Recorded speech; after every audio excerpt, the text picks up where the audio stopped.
성경은 오래전에 기록된 책입니다. 수천 년 전에 기록이 되어 있고 그보다 훨씬 오래전의 이야기들도 성경 안에는 기록이 되어 있습니다. 성경이 오래된 책이지만 그렇다고 성경에 있는 이야기들이 옛날 이야기는 절대 아닙니다. 그래서 어떤 분들은 설교를 옛날 얘기처럼 하지 말라라고 충고하시는 분들이 계십니다. 왜냐하면 성경은 오래전에 기록됐지만 우리들의 이야기고 현재의 이야기고 우리 삶 가운데 실제로 일어나고 있는 이야기들입니다. 여러분, 지난주에 바벨론 탑 사건을 읽으면서 어떤 생각이 드셨습니까? 저는 그 탑을 짓고 있는 사람들이 어쩌면 나랑 이렇게 똑같을까라는 생각을 했습니다. 남의 이야기가 아니라 우리의 이야기가 기록되어 있는 것이 바로 성경입니다. 그래서 여러분, 성경이 오래됐다라고 밀어두지 마시고 거기에는 우리 삶에 살아가야 될 모습과 모양들과 하나님의 말씀이 기록이 되어 있습니다. 늘 말씀 가까이 서시는 여러분들이 되시기를 축원합니다. 하나님께서 아브라함을 부르실 때 정말 그 땅에는 암울한 기운이 가득 차 있었던 시대였습니다. 바벨탑을 지으려고 하다가 언어가 나눠져서 쫓겨가는 그 백성들, 사람들의 마음을 한번 생각해 보십시오. 분하기도 하고 억울하기도 하고 하나님이 원망스럽기도 하고 또 왜 이런 일을 시작하자고 그랬나 서로에게 화가 나기도 하고 분노가 나기도 하고, 그때 하나님께서는 그 어둠만이 자욱했던 그 땅 가운데 아브라함을 부르셔서 다시 은혜의 때를 시작하신 것입니다. 여러분, 사도 바울이 로마에 복음을 처음 들고 갔을 때 그때 상황도 마찬가지였습니다.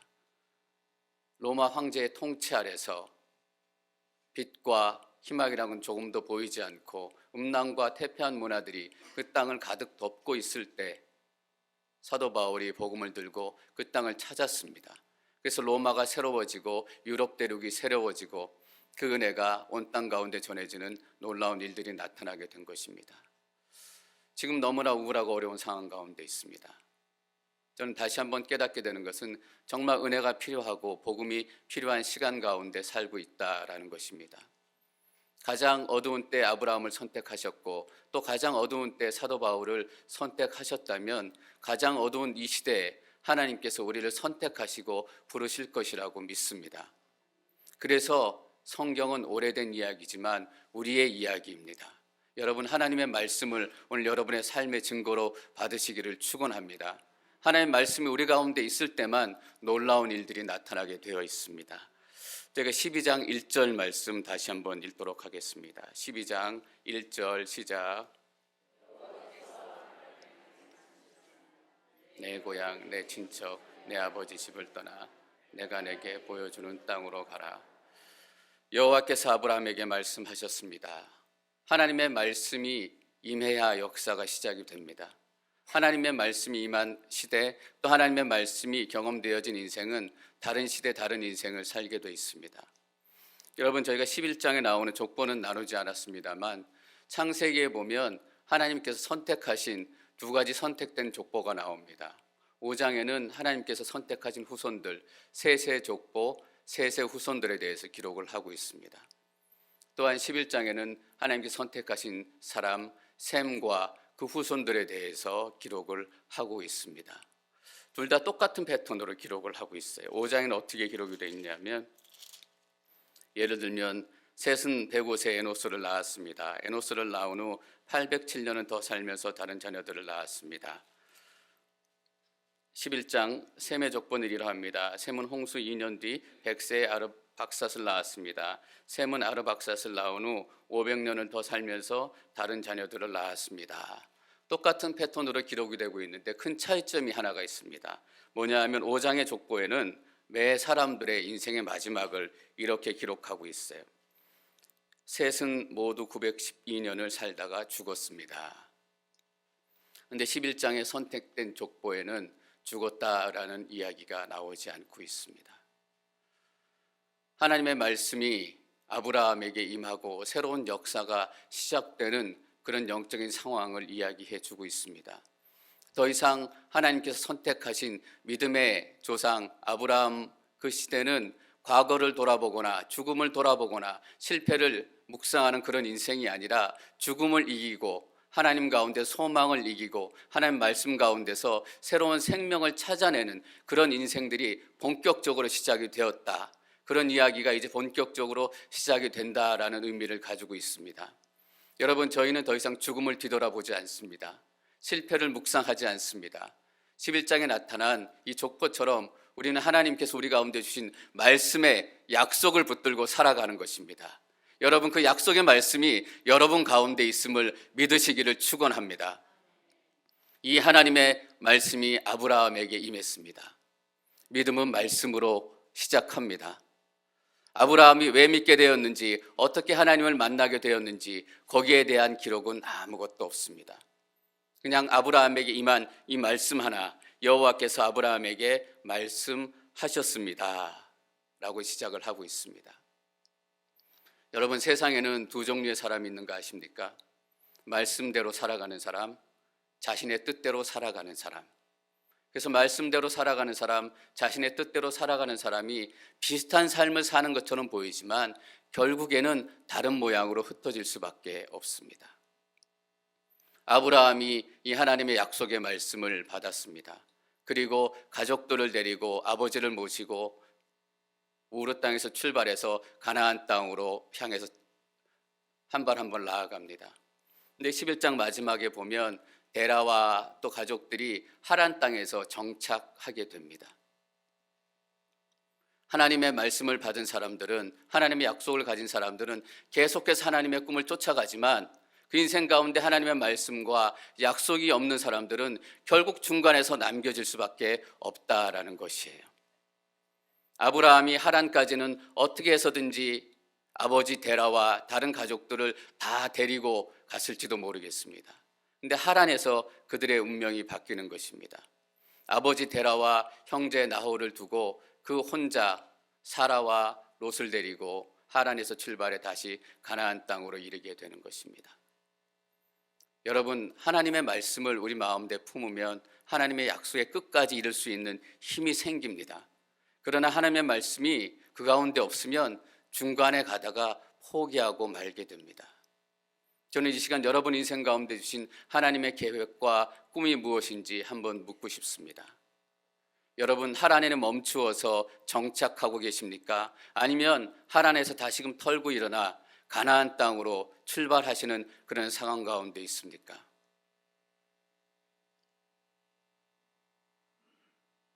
많은 사람들이 이것이 진리다, 저것이 진리다라고 얘기합니다. 그러나 우리는 하나님의 말씀만이 진리인 것으로 믿고 사는 사람들입니다. 처음에 아브라함이 우르 땅에서 떠났을 때, 또 하란 땅에서 떠났을 때 왜 떠나려고 하니? 여기도 살만한데 가족들 여러 사람들이 많이 말렸을 거예요. 그때 아브라함이 그들에게 할 수 있는 얘기가 무엇이었을까요? 한마디밖에 없었습니다. 하나님의 말씀이 내게 임했다라는 것입니다. 그래서 하나님의 말씀이 임해서 하나님의 말씀에 따라 사는 사람들은 다른 사람들이 이해할 수 없는 삶을 살기 시작합니다. 저 사람 유별나게 예수 믿네. 그냥 여기서 교회 다녀도, 여기서 신앙생활해도 좋을 것 같은데 꼭 어려운 선교지를 가야 되나? 꼭 호들갑을 떨면서 가족들을 다 데리고 가족들 고생스럽게 저 먼 땅으로 가서 힘들게 거기서 복음을 전해야만 예수 믿고 사는 건가? 주위에 있는 사람들이 어느 선교사님을 잡고 이렇게 물어보았을 때 선교사님이 그 주위에 있는 사람들에게 하실 수 있는 말씀은 이게 단 한 가지였을 것입니다. 하나님의 말씀 때문이야. 하나님의 마음이 그곳에 있기 때문이야. 여러분, 그래서 정말 하나님의 말씀대로 살아가는 사람들 옆에 있으면 답답할 때가 많습니다. 이해 안 될 때가 너무나 많습니다. 여러분이 세상에서 이해받으려고 노력하지 마십시오. 이해받는 것보다, 인정받는 것보다 더 중요한 것은 하나님의 말씀대로 살아가는 것입니다. 제가 집사로 신앙생활 하다가 목사가 되겠다고 했을 때 어떤 분들이 똑같은 말씀 하셨어요. 꼭 목사가 돼야만, 꼭 설교하고 성도님들을 교역자로 섬겨야만 신앙생활 잘 하는 건가요? 그냥 잘 믿고 잘 섬기고 신실하게 사역하고 이것 또한 예수님을 잘 섬기는 모습이죠. 예, 옳은 말씀이에요. 그러나 제게는 하나님이 주신 꿈이 있었기 때문에, 또 하나님이 주신 마음이 있었기 때문에 역시 그분들에게 한 말씀밖에 드릴 수 없었습니다. 그게 하나님의 마음인 것 같습니다. 저는 이 아침 여러분들 가운데, 여러분 인생 가운데 하나님의 마음과 하나님의 말씀과 약속이 충만하게 임하기를 축원합니다. 그 외에는 어떤 것도 우리의 인생을 흔들 수 없습니다. 아브라함이 우르를 떠나서 또 하란 땅을 떠나서 가나안 땅으로 갔던 이유는 단 한 가지밖에 없습니다. 꿈을 찾아서 간 것도 아니고, 좋은 교육을 찾아간 것은 더더욱은 아니고, 성공을 찾아갔던 것도 아닙니다. 하나님의 말씀이었기 때문에 아브라함이 가나안 땅을 향해서 출발하기 시작한 것입니다. 오늘 우리가 그 하나님의 말씀을 나누고 있는 것입니다. 하나님의 말씀이 우리 교회를 변화시키고 우리의 삶을 변화시키고 어둠에 가득 차 있는 것 같은 이 세상을 변화시킬 줄 믿습니다. 아브라함에게 하나님의 말씀이 이렇게 임했습니다. 내 고향, 내 친척, 내 아버지의 집을 떠나 내가 내게 보여주는 땅으로 가거라. 하나님의 임한 말씀은 내 땅, 고향 땅, 친척, 가족을 떠나라 라고 하는 말씀입니다. 우리의 믿음은 말씀으로 시작이 됩니다. 우리의 믿음이 어떻게 성장하는가? 떠나지 않으면, 포기하지 않으면 우리의 믿음은 절대로 자랄 수 없고 성장할 수 없습니다.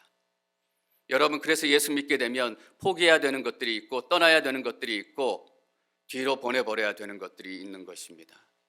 내가 예수 믿고도 아무것도 포기하지 않고 아무것도 떠나보내지 않고 이전과 같이 똑같은 삶을 살고 있다면 우리는 더 깊이 하나님을 만나야 될 것입니다. 더 깊이 하나님의 말씀을 경험해야 될 것입니다. 고향을 떠나야 합니다. 친척을 떠나야 합니다. 또 아버지의 집을 떠나야 합니다. 내가 살고 있었던 동네, 내가 살고 있었던 가치관, 내가 살고 있었던 신앙, 내가 믿고 있었던 그 이전의 모든 믿음들을 다 버려야 하는 것입니다. 버리지 않으면 자라지 않습니다.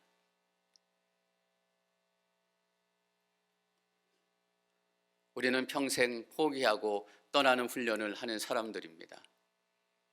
여러분, 아브라함이 떠나는 과정을 잘 생각해 보십시오. 먼저 내 고향을 떠났습니다. 우르 땅을 떠나서 하란 땅으로, 그리고 가나안 땅으로 땅을 떠나기 시작했고, 하란까지는 그 가족들과 친지들과 함께 갔습니다. 어떤 때는 모든 것이 한꺼번에 포기되어지기도 하고 한꺼번에 떠나지기도 하지만 한꺼번에 포기할 수 없는 것들도 있습니다. 마치 아브라함이 땅을 먼저 포기하고 가족을 포기했던 것처럼 우리의 삶도 포기하는 삶의 연속입니다. 계속적으로 포기하는 삶의 그 모습들이 여러분 가운데 나타나기를 축원합니다. 한 번에 다 버릴 수 없다고 해서 실망하지 마십시오. 내 삶 가운데 하나하나씩 포기되어지고 있다면 나의 믿음이 하나님 안에서 자라고 있고 또 성장하고 있다는 증거일 것입니다.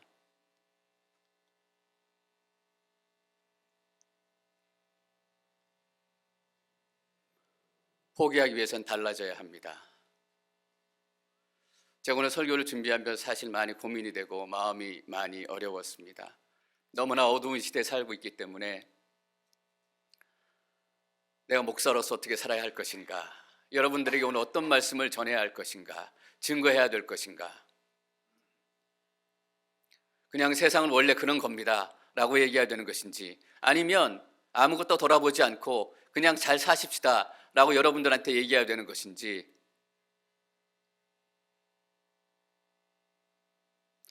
그러나 분명히 하나님께서 우리에게 요구하시는 것은 떠나야 한다라는 것입니다. 세상과 떠나야 하고 세상의 다수와 떠나야 하고, 미국에서 동성애가 합법화됐습니다. 이미 30개 넘는 주에 동성애가 합법화돼 있었기 때문에 사실 얘기하자면 새삼스러운 일도 아니다라고 얘기할 수 있을지도 모르겠습니다. 그러나 분명히 이것은 하나님의 말씀으로 살아가는 우리들에게는 도전의 사건이고 새로운 터닝 포인트가 되어야 할 것이 틀림이 없습니다.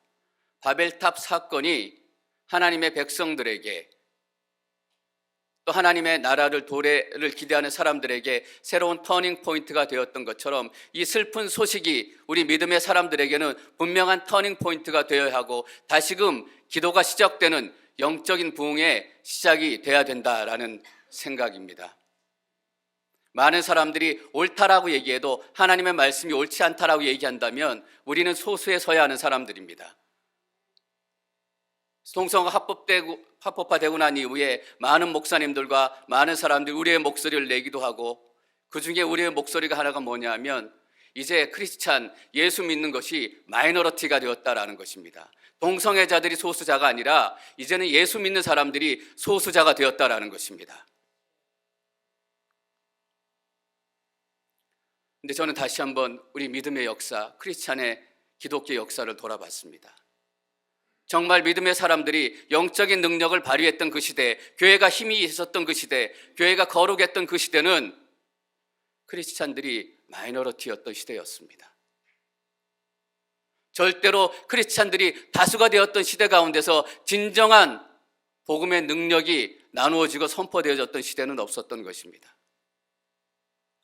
저는 가장 어려운 때지만, 우리 믿음이 소수로 몰려가는, 코너로 몰려가는 그 시대이지만, 이 하나님의 복음의 말씀, 하나님의 능력이 우리 가운데 있기 때문에 우리가 다시 한번 소망을 버리지 말아야 된다라고 생각합니다. 왜냐하면 이 어두운 시대를 벌써 성경은 똑같이 예언을 하고 있었기 때문입니다. 제가 로마서 1장 말씀을 같이 한번 읽어보도록 하겠습니다.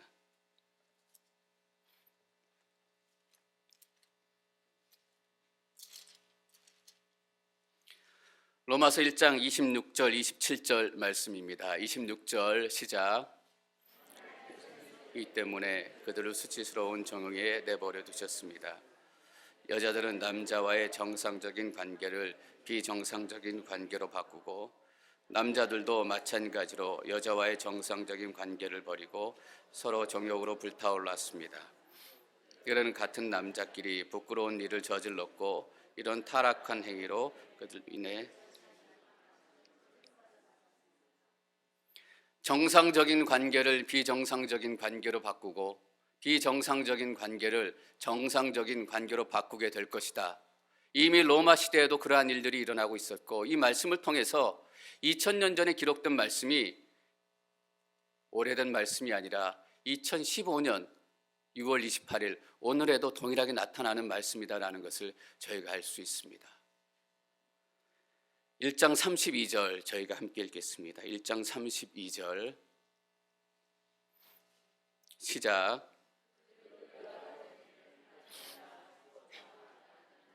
법규를 알면서도 그런 짓을 계속할 뿐만 아니라 그렇게 행하는 자들을 옳다고 합니다.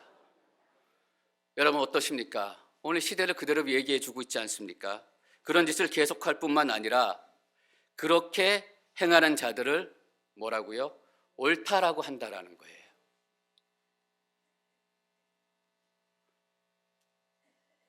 저는 어떻게 하나님의 말씀이 오늘 우리의 삶을 이렇게 정확하게 얘기해 줄 수 있을까라는 것에 놀라지 않을 수 없습니다. 그런데 여러분, 이것보다 더 놀라셔야 될 일이 있습니다. 로마서 오늘 1장 말씀에는 동성애라는 죄 못지않게 하나님께서 끔찍하게 싫어하시는 죄들을 나열을 하고 있습니다. 여러분, 동성애만큼 하나님께서 싫어하시는 죄들이 있다라는 것입니다. 29절 30절 저희가 읽겠습니다. 29절 30절 시작.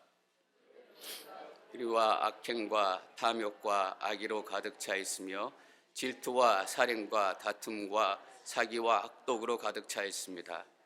그들은 수군거리기를 좋아하고 서로 헐뜯고 하나님을 미워하고 건방지고 교만하고 자랑하기를 좋아하고 악한 일을 궁리해내고 부모를 거역하고 어리석고 신의가 없고 인정도 없고 무자비한 자들입니다.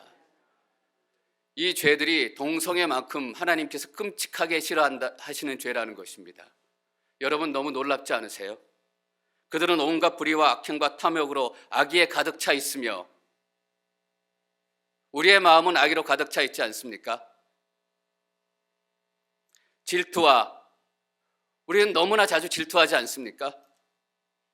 다른 사람이 조금이라도 잘 되기 시작하면, 다른 사람이 나보다 더 은혜 받는 것 같으면 우리는 금방 질투하는 마음이 들기 시작합니다. 여러분, 이 질투하는 마음이 동성애만큼 하나님께서 끔찍하게 싫어하시는 죄다라는 것입니다. 다툼과 얼마나 많이 다투나요? 얼마나 많이 다퉈서 교회가 갈라지고 깨어지나요? 사기와 악독과 조금 더 벌기 위해서, 조금 더 높은 자리에 올라가기 위해서 우리는 사기치는 법을 학교에서 배웁니다. 여러분, 과대 광고가 뭡니까? 마케팅의 기법이에요.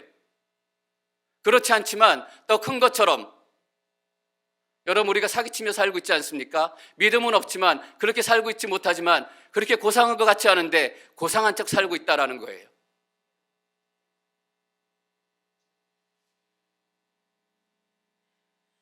제가 이 강단에서 말씀을 선포하면서 나는 목사이니까 선포한 말씀 그대로 다 살고 있습니다, 그런 척하고 살고 있다라는 거예요.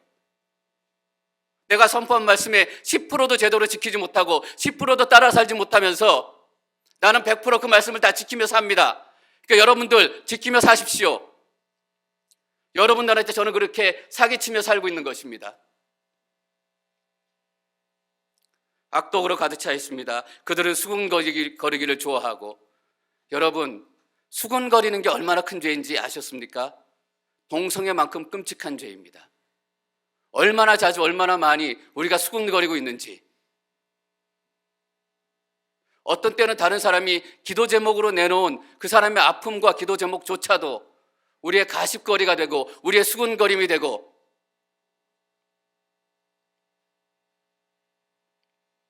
자랑하기 좋아하고, 얼마나 우리가 자랑하기 좋아해요.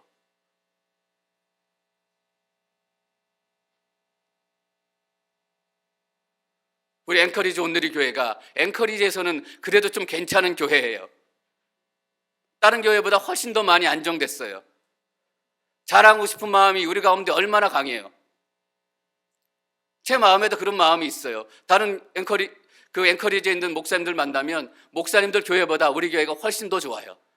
목사님들이 섬기고 있는 성도님보다 우리 성도님들이 훨씬 더 좋아요.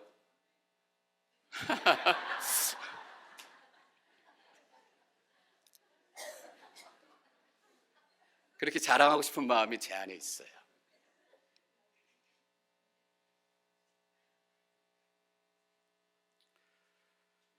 교만하고, 우리 또 얼마나 교만해요. 얼마나 다른 사람 무시해요. 저 사람 나보다 못 배웠어. 나보다 가진 게 없어. 나보다 힘이 없어. 나보다 기도도 훨씬 못해.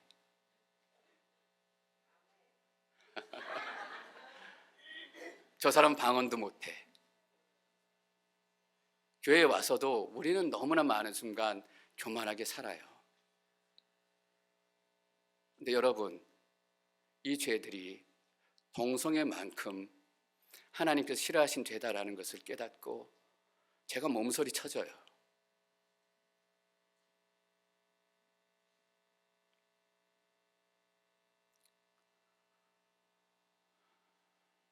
제가 하나님께 기도했어요. 하나님, 이 시대에 내가 목사로서, 크리스찬으로서 미국에서 동성애가 합법화되었다라는 것은 세계 전체가 그렇게 간다라는 얘기예요. 이 시대에 어떻게 살아야 할까요? 어떻게 말씀을 전해야 할까요? 진짜로 살아야 되겠다. 동성애가 죄다, 합법화된 것이 말도 안 되는 일이다, 소리치고 분노하기 이전에 하나님께서 우리 가운데 진짜로 원하시는 것들이 있다라는 거예요. 뭐냐 하면 이런 죄 짓고 살지 말아라라는 거예요. 동성애는 하지 않지만 여기에 기록된 나열된 모든 죄들을 다 범하면서 나는 거룩하다, 나는 정결하다, 나는 하나님의 사람이기 때문에 너희들과 다르다 라고 얘기할 수 없다라는 거예요.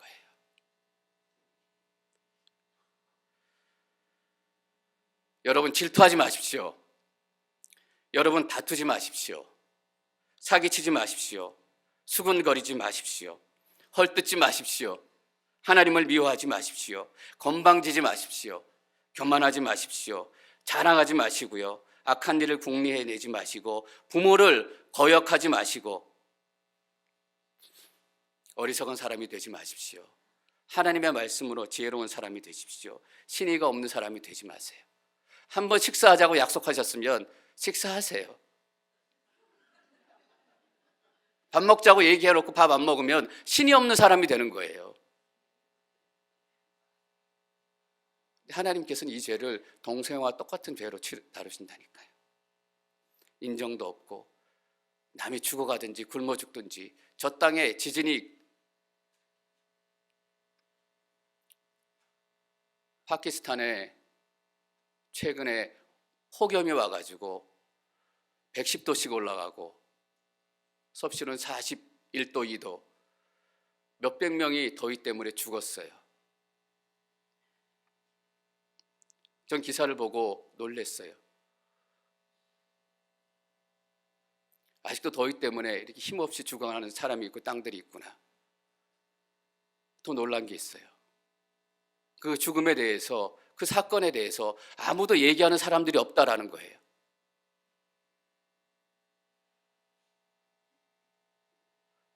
파키스탄에서 폭염으로 몇백 명이 죽어가는 것은 이제 별거 아닌 것이 되었구나.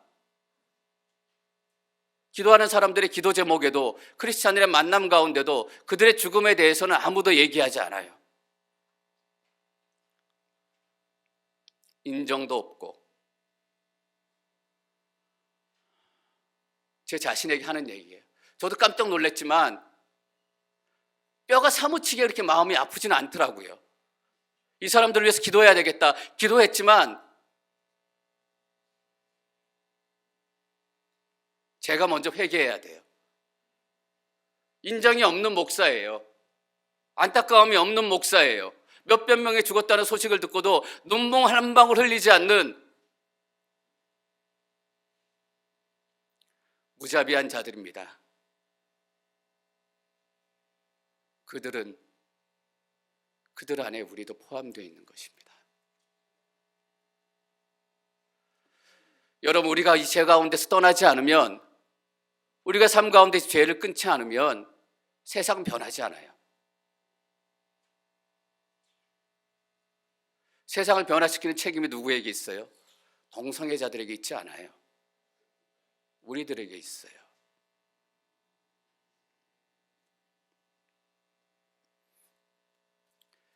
그래서 하나님의 말씀이 우리 가운데 임하는 게 중요해요. 기록된 문자가 아니라, 죽은 사문이 아니라 살아있는 개인적인 말씀으로 우리 가운데 쑥 들어오는 게 중요해요. 제가 이 말씀을 준비하면서 어떻게 아브라함이 그런 믿음을 갖게 되었을까? 하나님의 이 말씀 한마디에 모든 것을 다 버리고, 편안한 환경을 버리고, 우리처럼 말씀을 읽은 사람도 아니에요. 신앙 훈련을 받은 사람도 아니에요. 교회를 다녔던 사람도 아니에요. 아브라함과 그 가족들이 살고 있는 우르라는 땅은 바벨탑이 세워졌던 그 바벨론 신할 땅 근처예요. 바벨탑의 문화와 정신과 스피릿이 그대로 살아있는 동네예요. 하나님은 없고 우리만 남아있던 동네라는 거예요. 우리가 최우선이 되고 내가 최우선이 되고 하나님이 필요 없는 세상, 단단한 벽돌만 구울 수 있다면 그 벽돌이 우리를 지켜줄 수 있다라고 생각했던 그 문화 가운데서 어떻게 아브라함이 이 놀라운 믿음을 가질 수 있었을까? 말씀이 들어왔기 때문이에요. 그래서 믿음은 신비해요. 여러분, 우리 기도해야 돼요. 하나님의 말씀이 내 삶 가운데 쑥 들어올 수 있도록 은혜를 더해 주십시오. 맨날 읽으면 뭐해요? 사도 바울은 뭐라 그랬어요? 죽은 율법의 사문이라고 얘기했어요.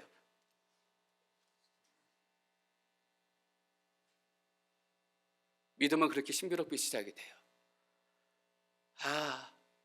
그래서 아브라함이 믿게 됐구나.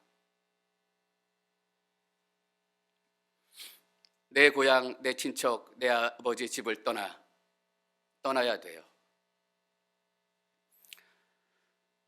내가 내게 보여주는 땅으로 가거라. 내가 너를 큰 민족으로 만들고 내가 복을 지어 내 이름을 크게 할 것이니 내가 복의 근원이 될 것이다. 여러분, 하나님의 명령, 하나님의 약속은 좀 이상한 면이 있어요. 뭐냐 하면 내 고향, 내 친척, 내 아버지 집을 떠나라 라고 얘기하시고 상세하게 설명해 주시면 좋아요. 한마디 설명도 없어요. 하나님 명령 다음에 붙는 건 뭐예요? 축복이에요. 하나님의 명령을 어떻게 순종할 수 있어요? 설득으로 순종이 안 돼요. 설명으로 순종이 안 돼요. 하나님의 말씀이 내 안에 쑥 들어와야 순종이 되어지고 하나님의 약속에만 포커스를 맞춰야 순종할 수 있어요. 이스라엘 백성들을 하나님께서 출애굽시키셨어요. 너희를 통해 거룩한 하나님의 나라를 세우겠다라는 마음을 모세에게 주셔서 이스라엘 백성들을 출애굽시키셔서 광야로 데리고 나가셨어요. 출애굽시킬 때부터 좀 설명 좀 해주시면 얼마나 좋았을까요?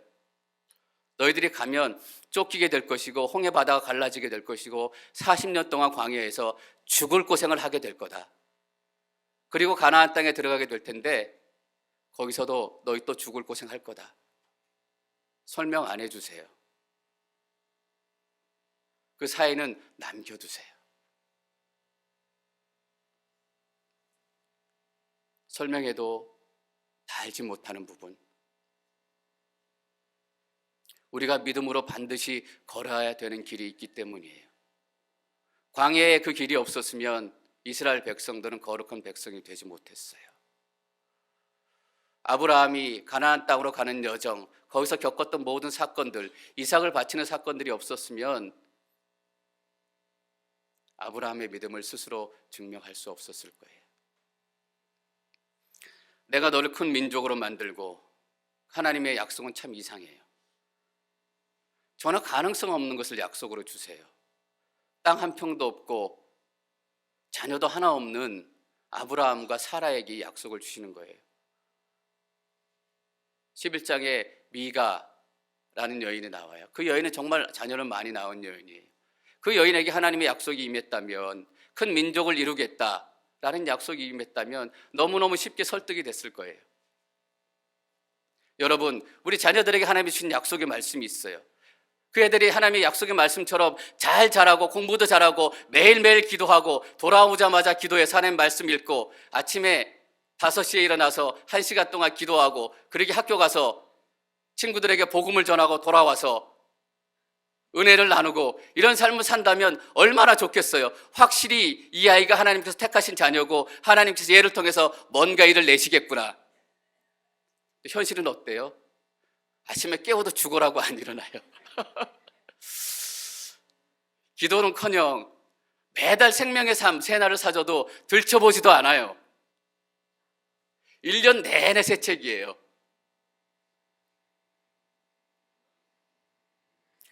가능성이 전혀 안 보여요.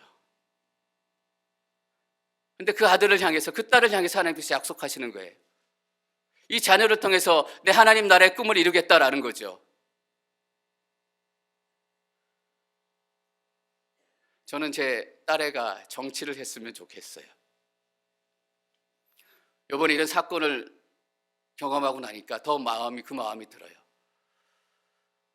제가 제 딸을 위해서 기도할 때 여러 번 하나님께서 그냥 정치했으면 좋겠다라는 그런 마음을 제게 주셨어요.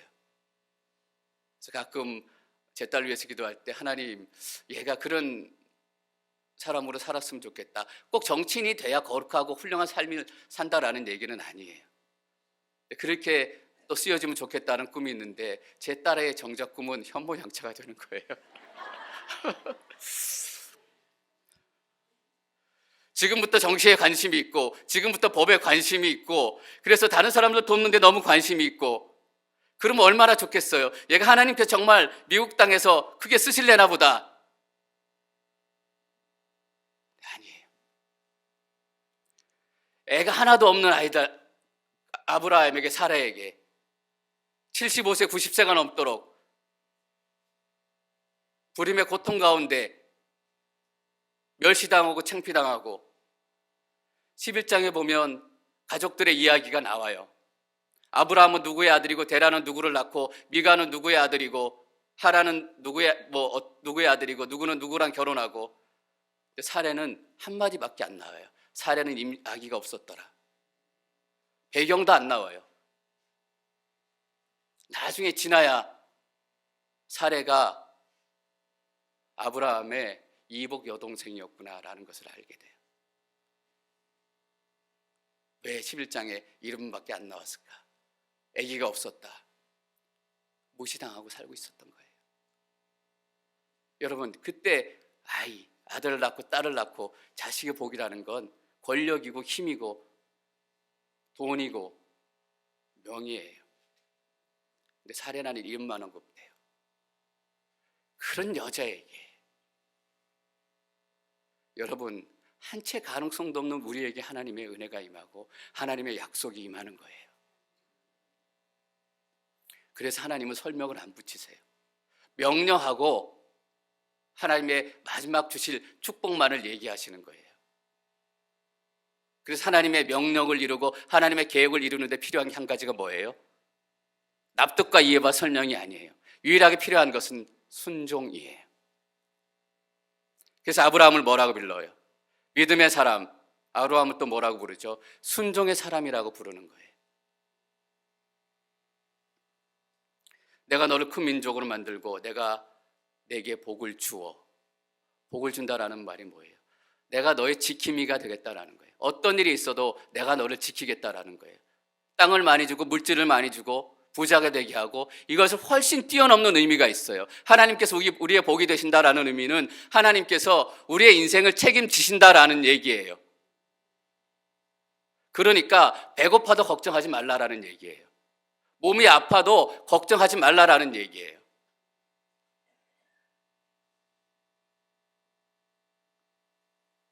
하나님 돈을 조금 더 주시고 건강을 좀 더 주시고, 이걸 훨씬 뛰어넘는 의미가 있어요. 여러분, 우리는 하나님께 복받은 사람이잖아요. 하나님께서 여러분들의 삶을 지키세요. 저는 우리의 자녀들도 복받는 자녀가 되기를 원해요. 그들이 어디에 있든 어떤 삶 가운데 있든 어떤 일을 만나든 그들의 삶을 하나님께서 지키신다. 그거보다 더 큰 복이 어디 있어요? 그래서 성경에서 얘기하는 진짜 복의 의미는 뭐예요? 하나님을 깊이 만나게 되는 거예요. 하나님을 더 깊이 알아가게 되는 거예요. 하나님을 더 간절하게 소망하게 되는 거예요. 하나님 없이는 제가 단 한순간도 살 수 없게 돼요. 이게 하나님의 복을 누린 사람들의 진짜 모습이에요. 그걸 알라고 건강도 주시고 물질도 주시고 사람들도 주시고, 내 이름을 크게 할 것이니.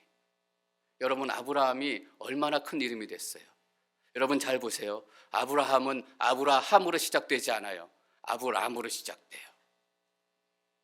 이 이름을 큰 이름으로 만들겠다라는 거예요. 아브라함이 얼마나 큰 이름인지 우리 잘 알고 있잖아요. 믿음의 조상이라고 성경에서는 여러 군데 얘기하고 있어요. 우리는 다 아브라함의 자녀이다. 믿음의 씨다. 어떤 사람은 이렇게 얘기해요. 얼마나 위대한 이름이 되었는가. 아브라함은 유대교에서도 가장 높은 이름이 되었다. 이슬람교에서도 가장 높은 이름이 되었다. 기독교에서도 가장 높은 이름이 되었다라는 거예요. 근데 아브라함의 이름은 지금 아브라함도 아니고 아브람이에요. 그가 살았던 무리에서는 조금 이름이 있었을지 모르겠어요. 근데 거기서 이름을 크게 낸다면 그나마 또 이해가 돼요. 그런데 하나님께서 아브라함을 어디로 데려가요? 친인척 하나 없는 가나안 땅으로 데려가요. 거기서 큰 이름을 만들겠다라고 하시는 거예요.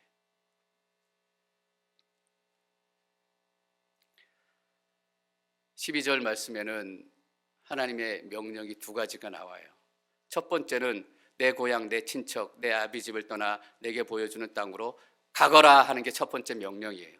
두 번째 명령이 뭔가 하면 내가 복의 근원이 될 것이다. 이 안에 두 번째 명령이 들어있어요. 실제로 히브리의 원어적인 표현은 내가 복의 근원이 될 것이다 하나님께 주시는 이 말씀이 아니라 너가 복이 되어라 라고 하시는 하나님의 명령이에요. 그래서 12장 1절에는 하나님의 두 가지 명령이 들어있어요. 내 고향 친척 아비 집을 떠나라 라는 거예요. 첫 번째, 그 두 번째는 뭐예요? 내가 복이 되라라는 거예요. 여러분, 여러분이 복이 되셔야 돼요. 그래야 복의 근원이 되는 거예요. 여러분이 빛과 소금이 되시는 거예요.